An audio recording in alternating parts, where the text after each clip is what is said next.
আসসালামু আলাইকুম, সবাই কেমন আছেন? আবারও নিয়ে হাজির হলাম আরেকটি ভিডিও। আজকে আমি চাল কুমড়া বা জালি কুমড়া দিয়ে রুই মাছের তরকারি রান্না করব, সেই রেসিপিটি আপনাদের সঙ্গে শেয়ার করতে যাচ্ছি। চাল কুমড়াটা কিন্তু অনেক কচি হতে হবে। চাল কুমড়া আমি এভাবে দেখুন টুকরো টুকরো করে কেটে নিচ্ছি। আর এখানে আমি কয়েক টুকরা রুই মাছের পিস নিয়ে নিয়েছি। মাছগুলো কিন্তু খুব ভালো করে পরিষ্কার করে ধুয়ে নিয়েছি। আর এখানে আমি বাটনা বেটে নিয়েছি। এখানে আমি আস্ত জিরা এবং কাঁচামরিচ আর পেঁয়াজ কুচি সুন্দর করে খুব ভালো করে বেটে নিচ্ছি। আপনারা চাইলে এই কাঠটি ব্লেন্ডারও করতে পারেন। এবার চুলায় চলে যাব। চুলায় একটা কড়াই বসিয়ে দিয়েছি। কড়াই এখানে আমি পরিমাণ মতো রান্নার সাথে তেল দিয়ে দিচ্ছি।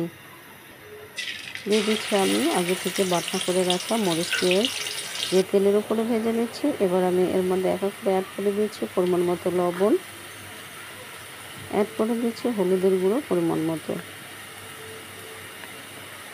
দিয়ে দিচ্ছি সামান্য শুকনো মরিচের গুঁড়ো, দিয়ে দিচ্ছি আদা পেস্ট সামান্য পরিমাণ, দিয়ে দিচ্ছি রসুন পেস্ট সামান্য পরিমাণ, দিয়ে মশলাটা খুব ভালো করে কষিয়ে নিচ্ছি। মশলাটাকে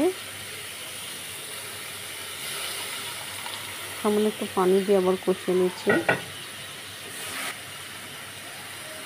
এরপর যে এসে আমি এখানে দুটো টমেটো অ্যাড করে দিচ্ছি।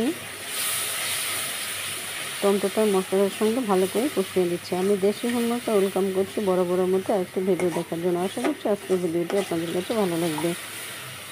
এবার সামান্য পানি দিয়ে আমি টমেটোটাকে সিদ্ধ করে নিচ্ছি। দেখুন টমেটোটা সিদ্ধ হয়ে গিয়েছে। এরপর যে এসে আমি আগে থেকে ধুয়ে রাখা মাছগুলো এর মধ্যে অ্যাড করে দিচ্ছি। এবার মশলার সঙ্গে মাছগুলোকে আমি কষিয়ে নিব।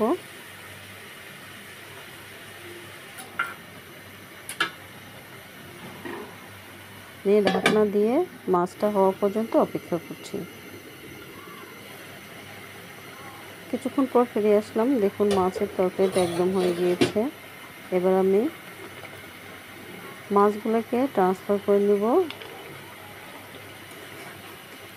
এভাবে একবার জালি কুমড়া দিয়ে রুই মাছের তরকারিটি রান্না করে খেয়ে দেখবেন, এতটাই মজাদার হয় যে সবাই অনেক পছন্দ করবে।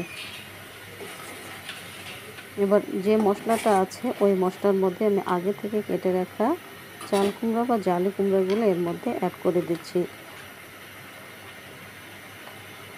ছোট্ট একটা রিকোয়েস্ট করে নিচ্ছে, যারা এখন একটা লাইক দিতে ভুলে গিয়েছেন প্লিজ একটা করে লাইক করে দিবেন, শেয়ার করে দিবেন প্রিয় মানুষদের মাঝে, অবশ্যই কমেন্টস করে আপনাদের মতামত জানিয়ে দেবেন।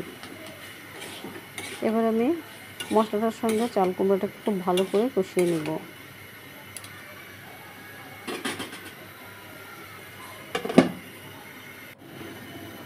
ঢাকনা দিয়ে অপেক্ষা করছি। চাল কুমড়োটা কিন্তু আমি কষিয়ে দিয়ে চাল কুমড়োটা সিদ্ধ করে নেব। কষানো হয়ে গিয়েছে। এবার আমি আরও একটু কষিয়ে নিয়ে এর মধ্যে ঝোলের জন্য পানি অ্যাড করে দেব।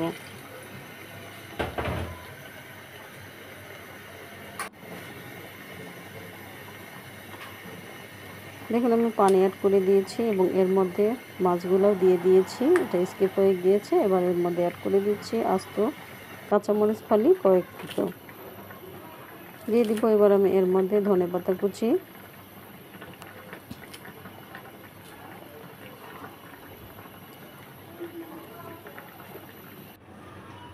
দিয়ে আবার ঢাকনা দিয়ে আমি আরও একটু ঝোল কমিয়ে নেব।